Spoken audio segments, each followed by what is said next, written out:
Good morning. Welcome to the plus one politics class. Today we are going to discuss fundamental rights in Indian Constitution. ഇന്ന് നമ്മൾ മൗലിക അവകാശങ്ങളെ അതിൻ്റെ article ബേസിൽ പഠിക്കാൻ വേണ്ടി പോവുകയാണ്.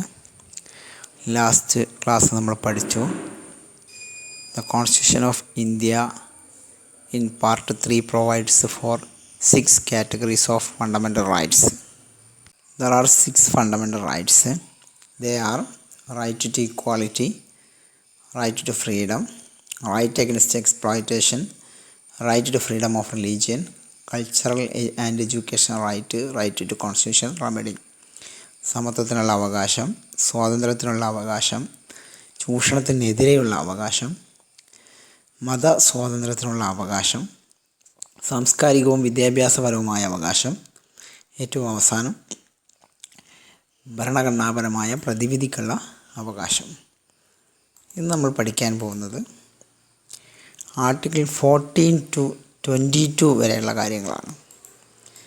ഫസ്റ്റ് ഫണ്ടമെൻ്റൽ റൈറ്റ് നിങ്ങളൊക്കെ ഞാൻ കാണാതെ പഠിക്കണമെന്ന് പറഞ്ഞിട്ടുണ്ടായിരുന്നു.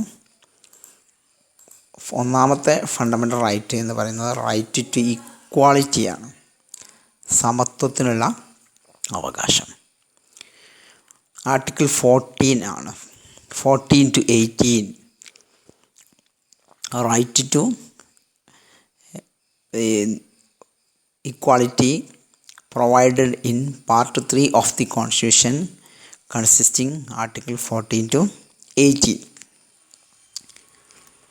സമത്വത്തിനുള്ള അവകാശം ഏതൊരു ജനാധിപത്യ വ്യവസ്ഥയിലും വളരെ മൗലികമായ അടിസ്ഥാനപരമായ അവകാശമാണ്.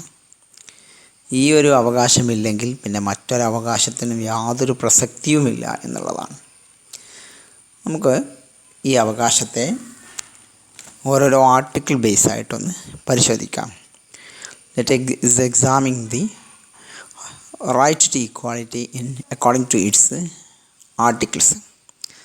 First one, article 14, equality before the law and equal protection of the law. നിയമത്തിന് മുന്നിൽ സമത്വം, നിയമം മുഖേന തുല്യ സംരക്ഷണം. The state shall not deny to any person equality before the law and equal protection of the law within the territory of India. ഇന്ത്യക്കകത്ത് ഒരു വ്യക്തിക്കും നിയമത്തിന് മുന്നിൽ സമത്വവും നിയമം മുഖേനയുള്ള തുല്യ സംരക്ഷണവും നിഷേധിക്കാൻ പാടില്ല. ഇതിനെക്കുറിച്ച് പറയുമ്പം ഈ നിയമത്തിന് മുന്നിൽ തുല്യത എന്നുള്ളത് ബ്രിട്ടീഷ് പൊതു നിയമത്തിൽ നിന്ന് ഉടലെടുത്തതാണ്. നിയമപ്രകാരം തുല്യമായ സംരക്ഷണം എന്നത് അമേരിക്കൻ ഭരണഘടനയിൽ നിന്നും രൂപപ്പെട്ടിട്ടുള്ളതാണ്. അപ്പോൾ ഈ രണ്ട് ഭരണഘടനയിൽ നിന്നായി നമ്മൾ സ്വീകരിച്ചിട്ടുള്ള ആർട്ടിക്കിളാണ് ആർട്ടിക്കിൾ 14. എന്താണ് നിയമത്തിന് മുന്നിൽ തുല്യത എന്നും നിയമപരമായി തുല്യമായ സംരക്ഷണം എന്നും നമുക്ക് പരിശോധിക്കാം. Equality before the law means all persons shall be subjected to the same law, same codes and same procedure irrespective of their status or position or wealth. ഇന്ത്യയിലെ എല്ലാ ആളുകളും ഒരേ കുറ്റത്തിന് ഒരേ കോടതി, ഒരേ നടപടിക്രമം, ഒരേ ശിക്ഷാവിധികൾ എന്നിവ മാത്രമേ അനുഭവിക്കാൻ പാടുള്ളൂ. ജാതിയുടെയോ മതത്തിൻ്റെയോ അടിസ്ഥാനത്തിൽ നിയമത്തിന് മുന്നിൽ സമത്വം എന്ന് പറഞ്ഞാൽ പദവിയോ സമ്പത്തോ നോക്കാതെ എല്ലാ വ്യക്തികളെയും ഒരേ നിയമത്തിനും കോടതിക്കും വിധേയമാക്കുക എന്നുള്ളതാണ്. ഇനി equal protection of the law എന്ന് പറഞ്ഞാൽ every person is equal and shall be accorded the same treatment in similar circumstances. എല്ലാ ആളുകളും തുല്യരാണ്, അവർക്കൊക്കെ തുല്യമായ സംരക്ഷണം മാത്രമേ ലഭിക്കാൻ പാടുള്ളൂ. തുല്യമായ സാഹചര്യത്തിൽ തുല്യമായ സംരക്ഷണം മാത്രമേ ആളുകൾക്ക് ലഭിക്കാൻ പാടുള്ളൂ എന്നതാണ് ആർട്ടിക്കിൾ 14. ഇത് അണ്ടർ ആർട്ടിക്കിൾ 361 ഭരണഘടനയുടെ 361 ആർട്ടിക്കിൾ അനുസരിച്ച് the president can and the governor of the state R exempted from any criminal proceedings during there term of office. എല്ലാവരും ഒരേ സാഹചര്യത്തിൽ ഒരേ നിയമത്തിന് വിധേയമാമെന്ന് പറയുമ്പോഴും ഭരണഘടനയുടെ 361 വകുപ്പ് അനുസരിച്ച് സ്റ്റേറ്റിൻ്റെ കോൺസ്റ്റിറ്റ്യൂഷൻ ഹെഡായിട്ടുള്ള ഗവർണർക്കും ഇന്ത്യയുടെ ഭരണഘടനാ തലവനായ രാഷ്ട്രപതിക്കും സംസ്ഥാനങ്ങളുടെ ഭരണഘടനാ തലവനായ ഗവർണർക്കും ചെറിയ ഒരു ഇളവ് കൊടുത്തിട്ടുണ്ട്. അവരവരുടെ സർവീസ് കാലത്ത് അവരെ വിചാരണ ചെയ്യാൻ പാടില്ല എന്നുള്ളതാണ്. അതൊഴിച്ചാൽ ബാക്കി എല്ലാവരും നിയമത്തിന് മുന്നിൽ തുല്യരാണ് എന്നതാണ് equality before the law and equal protection of the law എന്നതുകൊണ്ട് അർത്ഥമാക്കുന്നത്. ഇനി നെക്സ്റ്റ് നമുക്ക് ആർട്ടിക്കിൾ 15 പ്രൊട്ടക്ഷൻ ഫ്രം ഡിസ്ക്രിമിനേഷൻ, വിവേചനത്തിൽ നിന്നുള്ള സംരക്ഷണം. പ്രൊട്ടക്ഷൻ ഫ്രം ഡിസ്ക്രിമിനേഷൻ എന്ന് പറഞ്ഞാൽ വിവേചനത്തിൽ നിന്നുള്ള സംരക്ഷണം എന്നാണ് അർത്ഥം. എന്താണ് ഇതുകൊണ്ട് അർത്ഥമാക്കുന്നത്? ഭരണഘടനയുടെ 11 വകുപ്പ് മതം, വർഗം, ജാതി, ലിംഗം, ജന്മദേശം എന്നിവയുടെ അടിസ്ഥാനത്തിലുള്ള വിവേചനങ്ങൾ നിരോധിച്ചിരിക്കുന്നു എന്നുള്ളതാണ്. Article 15 of the constitution prohibits discrimination on grounds only of religion, race, caste, sex or place of birth. ഗാന്ധിജിയുടെ സമൂഹ സമത്വ സിദ്ധാന്തം ആവിഷ്കരിച്ചുകൊണ്ടാണ് ഈ ഒരു കാര്യം നമ്മുടെ ഭരണഘടനയിലേക്ക് വന്നിട്ടുള്ളത്. എല്ലാവർക്കും യാതൊരു തരത്തിലുള്ള അൺടച്ചബിലിറ്റിയോ അല്ലെങ്കിൽ അത്തരത്തിലുള്ള യാതൊരു വിധത്തിലുള്ള അവസര നിഷേധമോ ഒരാളോടും ചെയ്യാൻ പാടില്ല എന്നതാണ് ഈ ആർട്ടിക്കിൾ പ്രത്യേകമായി നമ്മെ ഉണർത്തുന്നത്. ഇനി ആർട്ടിക്കിൾ 16 16ാമത്തെ ആർട്ടിക്കിൾ നമ്മൾ പരിശോധിച്ചാൽ അതിനകത്ത് പറഞ്ഞിരിക്കുന്നത് ഇക്വാളിറ്റി ഓഫ് ഓപ്പർച്യൂണിറ്റിയാണ്, അവസര സമത്വം. രാഷ്ട്രത്തിൻ്റെ കീഴിൽ വരുന്ന ഏത് സ്ഥാപനത്തിലേക്കുമുള്ള തൊഴിലിനും നിയമത്തിനും ജോലിയുടെ കാര്യത്തിലും പൗരന്മാർക്ക് അവസര സമത്വം ഉണ്ടായിരിക്കുക എന്നുള്ളതാണ്. ഗവൺമെൻറ് ജോലികളിൽ ആളുകൾക്ക് അവസരം സമത്വം ഉണ്ടായിരിക്കുക എന്നാണ്. Equality of opportunity in matters of public employment is provided in Article 16. It's limited to employment of opportunities to any office under the state. അപ്പോൾ ആർട്ടിക്കിൾ 16 എന്ന് പറയുന്നത് അവസര സമത്വമാണ്. ഗവൺമെൻറ്റിൻ്റെ ജോലികളിലാണ് ഈ അവസര സമത്വത്തെക്കുറിച്ച് പറഞ്ഞിട്ടുള്ളത്. ഇനി ആർട്ടിക്കിൾ 17 അയിത്ത നിർമ്മാർജ്ജനം, അബോളിഷൻ ഓഫ് അൺടച്ചബിലിറ്റി. ഭരണഘടനയുടെ 17ാം വകുപ്പ് അയിത്തം നിരോധിക്കുന്നു. അതിൻ്റെ ഏതെങ്കിലും രൂപത്തിലുള്ള ആചരണം നിയമപ്രകാരം ശിക്ഷാർഹമാക്കുന്നു. എന്തിനു വേണ്ടിയാണ് അങ്ങനെ ചെയ്തിരിക്കുന്നത്? സമൂഹത്തിലും ആളുകൾക്ക് സാമൂഹ്യവും സാമ്പത്തികവുമായ നീതി ഉറപ്പാക്കാൻ വേണ്ടിയിട്ടാണ്. അതിനുവേണ്ടി 1955 ഒരു അയിത്ത വിരുദ്ധ നിയമം തന്നെ നമ്മുടെ രാജ്യം പാസ്സാക്കിയിട്ടുണ്ട്. Article 17 of the Constitution abolishes untouchability and makes its practice in any form of offense punished under law. It also guarantees social and economic justice. Practice of untouchability is punishable under the Untouchability Offence Act in 1955. ഇപ്പോൾ നമ്മൾ ഇതുവരെ article 14 എന്താണെന്ന് പഠിച്ചു. Equality before the law and equal protection of the law. Article 15 എന്താണെന്ന് പഠിച്ചു. Protection from discrimination, വിവേചനത്തിൽ നിന്നുള്ള സംരക്ഷണമാണ് article 15. 16 എന്ന് പറയുന്നത് ഇക്വാളിറ്റി ഓഫ് ഓപ്പർച്യൂണിറ്റിയാണ്. ഇനി നമുക്ക് പഠിക്കാനുള്ളത് ആർട്ടിക്കിൾ 18 ആണ്, അബോളിഷൻ ഓഫ് ടൈറ്റിൽസ്. സമത്വത്തിനുള്ള അവകാശത്തിൽ 14 മുതൽ 18 വരെയുള്ള ആർട്ടിക്കിളാണ് നമ്മൾ പറഞ്ഞു. അതിനകത്ത് ലാസ്റ്റ് ആർട്ടിക്കിളാണ് ആർട്ടിക്കിൾ 18, അബോളിഷൻ ഓഫ് ടൈറ്റിൽസ് അല്ലെങ്കിൽ ബഹുമതികൾ നിരോധിക്കൽ. പട്ടാള ബഹുമതികളും വിദ്യാഭ്യാസ ബഹുമതികളും ഒഴിച്ചുള്ള ബഹുമതികൾ നൽകുന്നതിൽ നിന്ന് 18ാം വകുപ്പ് രാഷ്ട്രത്തെ വിലക്കുന്നു. ഇന്ത്യൻ പ്രസിഡൻറ്റിൻ്റെ അനുമതി കൂടാതെ ഒരു ഇന്ത്യൻ പൗരനും ഏതെങ്കിലും വിദേശ രാഷ്ട്രത്തിൽ നിന്ന് ഏതെങ്കിലും ബഹുമതി സ്വീകരിക്കാൻ പാടില്ല എന്നുകൂടി ഇത് വ്യവസ്ഥ ചെയ്യുന്നു. ബഹുമതികൾ നിരോധിക്കുക എന്നുള്ളത് abolition of titles Article 18 prohibits the state from conferring any title except a military or academic distinction. No citizen of India shall accept any title from any foreign state without the consent of the President of India. ഇത്രയുമാണ് ഒന്നാമത്തെ fundamental റൈറ്റുമായി ബന്ധപ്പെട്ട് article 14-18 വരെയുള്ള കാര്യങ്ങളാണ് നമ്മളിപ്പം പറഞ്ഞത്. ഇനി നമുക്ക് next second ആർട്ടിക്കിളിലേക്ക് പോവാം. സെക്കൻഡ് റൈറ്റിലേക്ക് പോവാം. സെക്കൻഡ് റൈറ്റ് എന്ന് പറയുന്നത് റൈറ്റ് ടു ഫ്രീഡമാണ്, സ്വാതന്ത്ര്യത്തിനുള്ള അവകാശം. ഒരു ജനാധിപത്യ രാജ്യം വ്യത്യസ്തമാവുന്നത് തന്നെ ജനങ്ങൾക്ക് പലതരത്തിലുള്ള സ്വാതന്ത്ര്യങ്ങളും ലഭിക്കുമ്പോഴാണ്.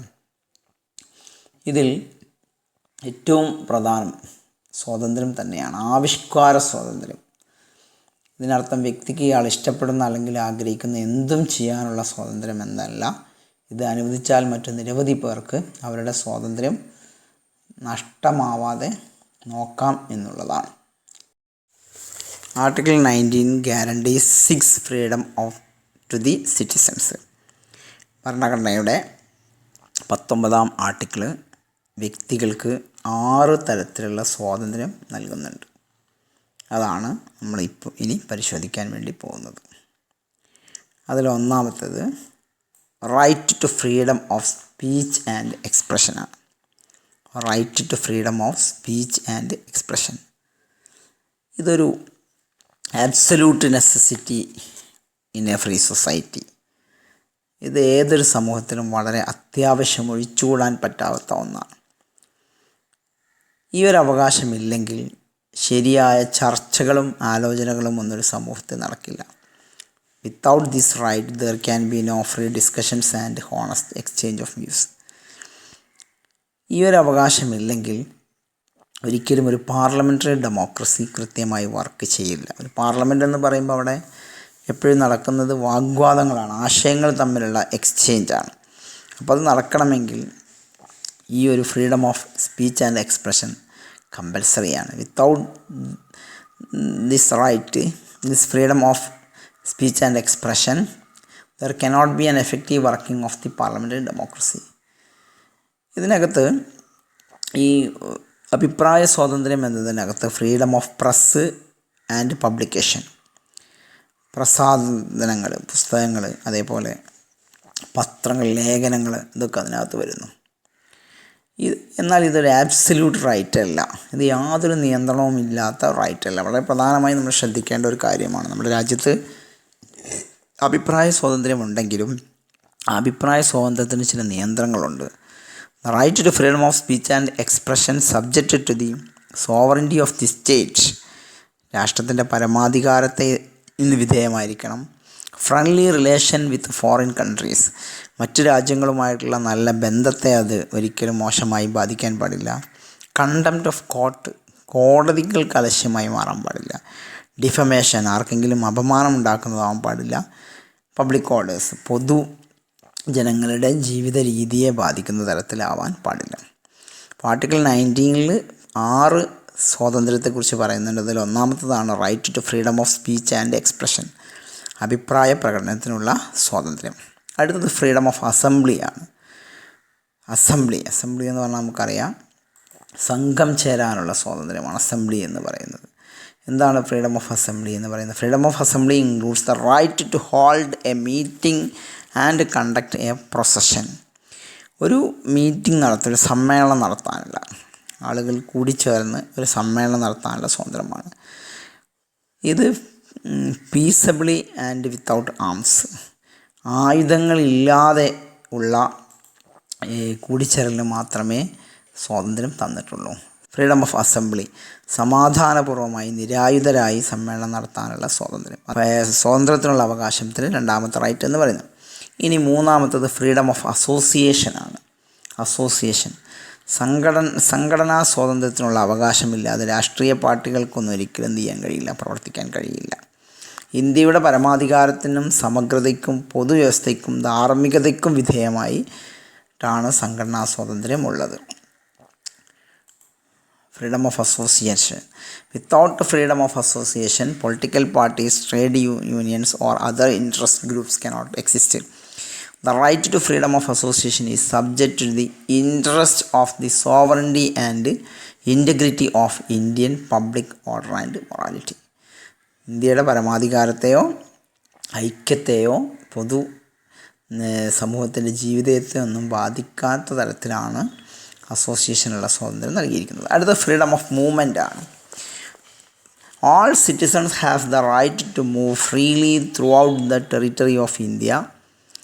Freedom of movement can be restricted by the state in the interest of the general public and for the protection of any scheduled tribe. സഞ്ചാര സ്വാതന്ത്ര്യത്തെക്കുറിച്ചാണ് ഉണ്ടാവുന്നത് പറഞ്ഞത്. സഞ്ചാര സ്വാതന്ത്ര്യം. ഇന്ത്യയിൽ എവിടെയും സ്വതന്ത്രമായി സഞ്ചരിക്കുന്നതിന് എല്ലാ പൗരന്മാർക്കും അവകാശമുണ്ട്. പൊതുജനങ്ങളുടെ താൽപ്പര്യപ്രകാരവും ഏതെങ്കിലും പട്ടികവർഗ വിഭാഗത്തിൻ്റെ സംരക്ഷണത്തിന് വേണ്ടിയും സഞ്ചാര സ്വാതന്ത്ര്യത്തിൻ്റെ പേരിലുള്ള അവകാശം രാഷ്ട്രത്തിന് എന്ത് ചെയ്യാം, നിയന്ത്രിക്കാമെന്നും ഈ അവകാശത്തിനകത്ത് പറഞ്ഞിട്ടുണ്ട്. ഇനി ഫ്രീഡം ഓഫ് റെസിഡൻസ് ആണ്. Right to freedom of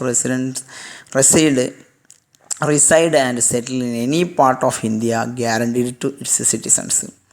Freedom of residence or settlement is subjected to reasonable restrictions in the interest of the general public and for the protection of the interest of the scheduled tribe.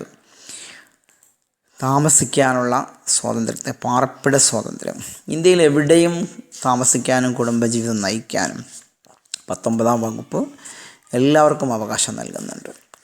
എന്നാൽ ഇത് നേരത്തെ പറഞ്ഞ പോലെ പൊതു താല്പര്യത്തെ അത് ഒരിക്കലും ലംഘിക്കാൻ പാടില്ല. അതുപോലെ ഷെഡ്യൂൾഡ് കാസ്റ്റ്, പട്ടികവർഗക്കാരുടെയും ഒക്കെ സംരക്ഷണത്തിന് വേണ്ടി വേണമെങ്കിൽ ചില സ്ഥലങ്ങളിൽ പാർപ്പിട സ്വാതന്ത്ര്യം ഗവൺമെൻറ്റിന് എന്ത് ചെയ്യാവുന്നതാണ്, നിയന്ത്രിക്കാവുന്നതാണ്. ആർട്ടിക്കിൾ 19 പ്രകാരമുള്ള 6ാമത്തെ സ്വാതന്ത്ര്യം എന്ന് പറയുന്നത് freedom of profession, occupation, trade or business. തൊഴിൽ, വ്യാപാരം, വാണിജ്യം, വ്യവസായം എന്നിവയ്ക്കുള്ള സ്വാതന്ത്ര്യമാണ്.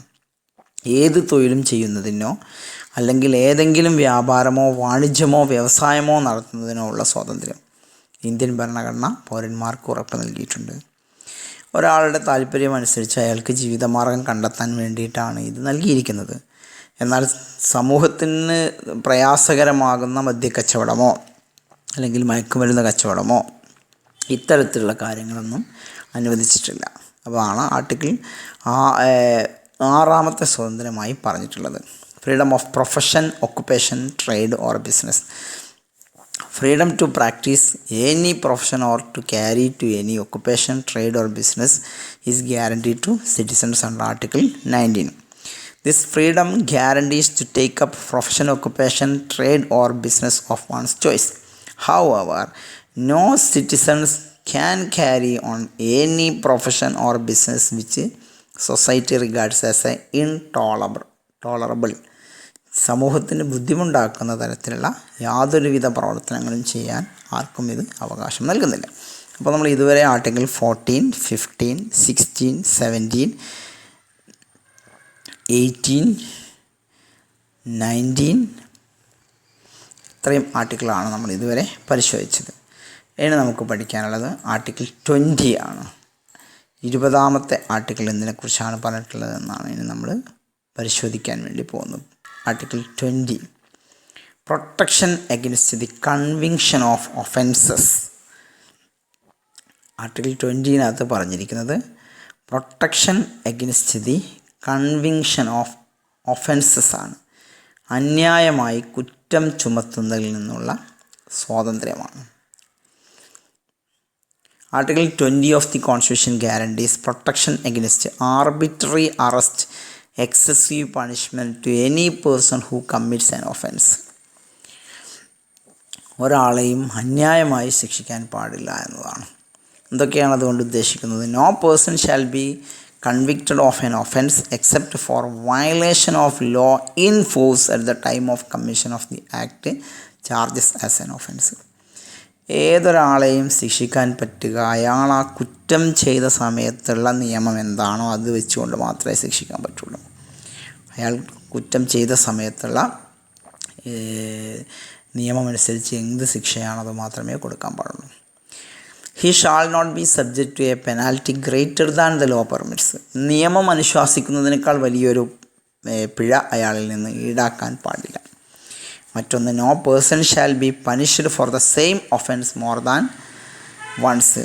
ഒരേ കുറ്റത്തിന് ഒന്നിലധികം തവണ ഒരാളെ ശിക്ഷിക്കാനും പാടില്ല എന്നുള്ളതാണ്. ഇതൊക്കെ ആർട്ടിക്കിൾ 20 പ്രകാരം ഒരാൾക്ക് ലഭിക്കുന്ന സംരക്ഷണമാണ്. അപ്പോൾ എന്തൊക്കെ കാര്യങ്ങളാണ് ഇവിടെ പറഞ്ഞിട്ടുള്ളത്? അന്യായമായി കുറ്റം ചുമത്തുന്നതിൽ നിന്നുള്ള സംരക്ഷണമാണ്. ഒരാൾക്കെതിരെയും തെറ്റ് ചെയ്ത ആളെ ശിക്ഷിക്കാൻ ഗവൺമെൻറ്റിന് അവകാശമുണ്ട്, എന്നാൽ അന്യായമാകാൻ പാടില്ല. എന്തൊക്കെ കാര്യങ്ങളാണ് പറഞ്ഞിട്ടുള്ളത്? നിയമം അനുശാസിക്കുന്നതിനേക്കാൾ വലിയ ശിക്ഷ നൽകരുത്.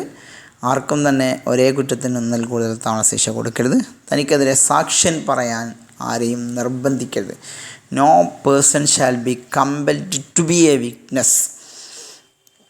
എന്നാൽ ഇതിനും ചില നിയന്ത്രണങ്ങളുണ്ട്. അണ്ടർ 44th അമെൻമെൻറ്റ് പ്രകാരം ഈ ദേശീയ അടിയന്തരാവസ്ഥയിൽ ഈ അവകാശം അനുഭവിക്കുന്നത് എടുത്തു കളയാനാകില്ല ഗവൺമെൻറ്റിന്. ഇത് എല്ലാ കാലത്തും നിലനിൽക്കുന്ന ഒരവകാശം തന്നെയാണ് എന്നുള്ളതാണ്. ഇനി article 21 right to life and personal liberty. വ്യക്തി സ്വാതന്ത്ര്യവും ജീവിത സ്വാതന്ത്ര്യവും നിയമത്തിൻ്റെ നടപടികൾക്കനുസൃതമായല്ലാതെ ഒറ്റ വ്യക്തിയുടെയും ജീവനും സ്വാതന്ത്ര്യവും ഹനിച്ചുകൂടെന്ന് ആർട്ടിക്കിൾ 21 പറയുന്നു. ഭരണകർത്താക്കൾക്കോ ഉദ്യോഗസ്ഥർക്കോ തോന്നിയ മട്ടിൽ ഒരാളെയും ശിക്ഷിക്കാൻ പാടില്ല. Article 21 right to life and personal liberty. Article 21 says no person shall be deprived of his life and personal liberty except according to the procedure established by the law. No person can be punished or imprisoned at the arbitrary will of any authority.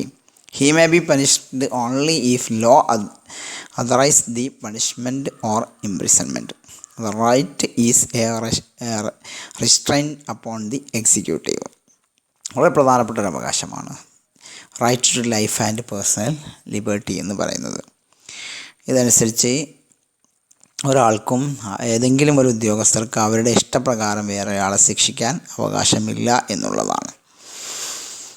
കഴിഞ്ഞ ദിവസം തന്നെ എറണാകുളത്ത് യൂട്യൂബിലൂടെ അശ്ലീല പരാമർശങ്ങൾ നടത്തി ചാനലിലുടമയെ സ്ത്രീകൾ കയ്യേറ്റം ചെയ്തു.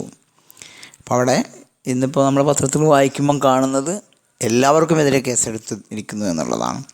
ആ യൂട്യൂബ് ചാനലിൽ കൊണ്ടുവന്ന അയാൾക്കെതിരെയും അയാളെ ശിക്ഷിച്ച ആളുകൾക്കെതിരെ എന്തിനാണ് കേസെടുത്തിരിക്കുന്നത്? അങ്ങനെ ശിക്ഷിക്കാൻ ആരെയും നമ്മുടെ ഭരണഘടന ഏൽപ്പിച്ചിട്ടില്ല എന്നുള്ളതാണ്. ഈ 21A വകുപ്പ് പ്രകാരമാണ് 14 വയസ്സ് മുതൽ 6 വയസ്സ് മുതൽ 14 വരെയുള്ള കുട്ടികൾക്ക് കമ്പൽസറി എഡ്യൂക്കേഷൻ നൽകിയിരിക്കുന്നത്. 21A വകുപ്പ് ഭരണഘടനയുടെ 86ാം അമെൻമെൻറ്റ് ആക്ട് അനുസരിച്ച് 2002 ഇത് വന്നിരിക്കുന്നത്. 21 നമ്മൾ പഠിക്കുമ്പം 21A നമ്മൾ right to education is a fundamental right. RTE ഒക്കെ നമ്മൾ കേട്ടില്ല, റൈറ്റ് ടു എഡ്യൂക്കേഷൻ ആക്ട്. അതൊക്കെ വന്നിട്ടുള്ളത് ഈ ഒരു ഭരണഘടന വകുപ്പ് അനുസരിച്ചിട്ടാണ്. ഇനി നമുക്ക് article 22 protection against arbitrary arrest and detention. Article 22 guarantees the protection against arbitrary arrest and detention.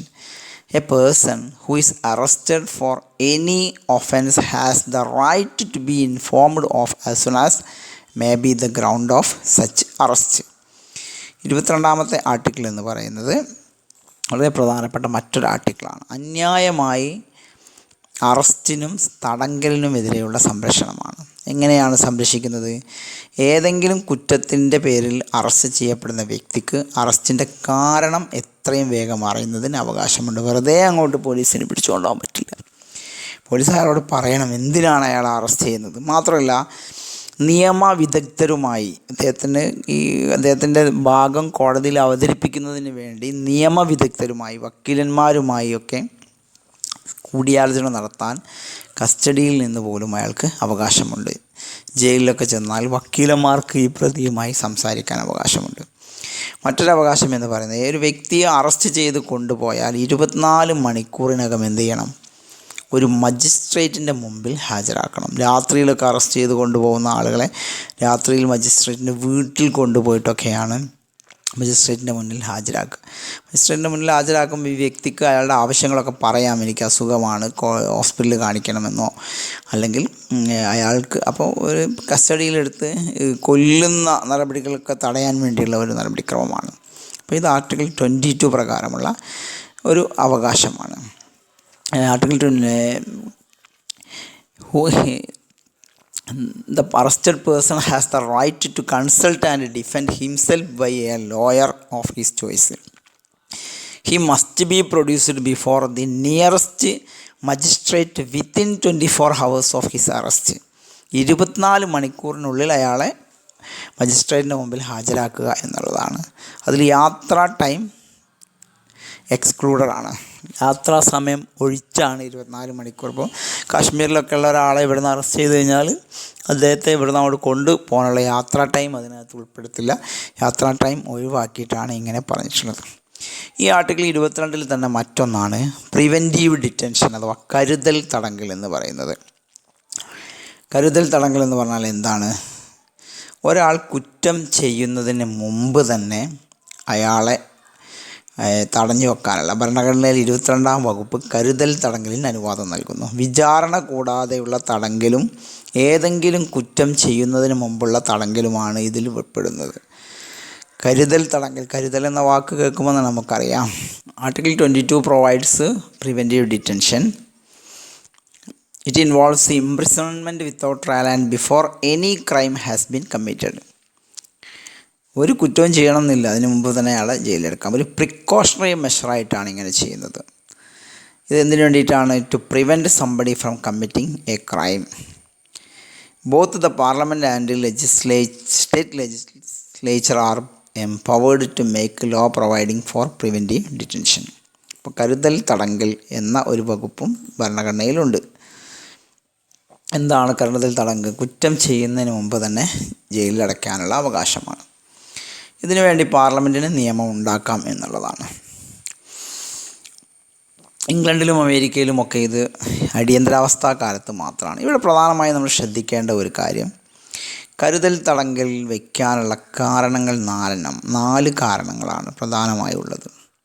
ഒന്ന്, സെക്യൂരിറ്റി ഓഫ് ദി സ്റ്റേറ്റ്, രാഷ്ട്രത്തിൻ്റെ സുരക്ഷിതത്വവുമായി ബന്ധപ്പെട്ട്. മറ്റൊന്ന്, ലോ ആൻഡ് ഓർഡർ, രാജ്യത്തിൻ്റെ ക്രമസമാധാനവുമായി ബന്ധപ്പെട്ട്. മറ്റൊന്ന്, എസെൻഷ്യൽ കമ്മോഡിറ്റീസിൻ്റെ അവൈലബിലിറ്റിയുമായി ബന്ധപ്പെട്ട അവശ്യ സാധന വിതരണവുമായി സംബന്ധിച്ച്. മറ്റൊന്ന്, ഡിഫെൻസ്, ഫോറിൻ അഫയേഴ്സ് അല്ലെങ്കിൽ സെക്യൂരിറ്റി ഓഫ് ദി നാഷൻ. ഇത്രയും കാരണങ്ങളുമായി ബന്ധപ്പെട്ട് മാത്രമേ ഇത് അപ്ലൈ ചെയ്യാൻ പാടുള്ളൂ എന്നുള്ളതാണ്. ഇവിടെ 2 മാസം വരെ ഒരാളെ ജയിലിലിടാൻ പാടുള്ളൂ. കരുതൽ തടങ്കൽ അനുസരിച്ച് ഇത്ര മാസമാണ്? 2 മാസം വരെ. അതിൽ കൂടുതൽ ഒരാളെ ജയിലിലിടണമെങ്കിൽ അതിന് എന്ത് വേണം? If a person is to be detained under the preventive detention law for more than 2 months, it can be done only on the recommendation of an advisory board of consisting or retired judges of high court nominated by the Chief Justice of the High Court concerned. The chairman of such advisory board should be a sitting judge of the High Court. Article 22 അല്ലെങ്കിൽ preventive detention പറയുമ്പോൾ നമ്മൾ ഇതും കൂടി പറയണം. കരുതൽ നിയമത്തിൻ്റെ ഭാഗമായി ഒരു വ്യക്തിയെ 2 മാസത്തിൽ കൂടുതൽ കാലത്തേക്ക് ജയിലിൽ വെക്കണമെങ്കിൽ ഹൈക്കോടതിയിലെയോ സുപ്രീം കോടതിയിലെയോ നിലവിലുള്ളതോ റിട്ടയർ ആയോ ജഡ്ജിമാരുടെ ഒരു ഉപദേശക സമിതി നൽകുന്ന അഡ്വൈസിൻ്റെ ബേസിൽ മാത്രമേ അങ്ങനെ ചെയ്യാൻ കഴിയുകയുള്ളൂ എന്നുള്ളതാണ്. അതിൻ്റെ ചെയർമാനും ഒരു ജഡ്ജി, ഹൈക്കോടതി ജഡ്ജി ആയിരിക്കണം എന്നുള്ളതാണ്. അപ്പം പ്രധാനമായും നമ്മൾ പറഞ്ഞത്, അപ്പോൾ ഇത് വളരെ പ്രധാനപ്പെട്ട കാര്യങ്ങളാണ്. അപ്പോൾ ഇന്ന് നമ്മൾ പറഞ്ഞ കാര്യങ്ങൾ ഇത്രയേ ഉള്ളൂ. ആർട്ടിക്കിൾ 14 to 18 വരെയുള്ള കാര്യങ്ങളാണ് നമ്മൾ പറഞ്ഞത്. അത് ഓരോ ആർട്ടിക്കിൾ പരമായിട്ട് എന്താണ് ആർട്ടിക്കിൾ എന്ന് എങ്കിലും നിർബന്ധമായും എല്ലാവരും പഠിച്ചിരിക്കണം. നിങ്ങൾക്ക് മനസ്സിലായിട്ടുണ്ടാവും വിചാരിക്കുന്നു. Have A nice day. Thank you.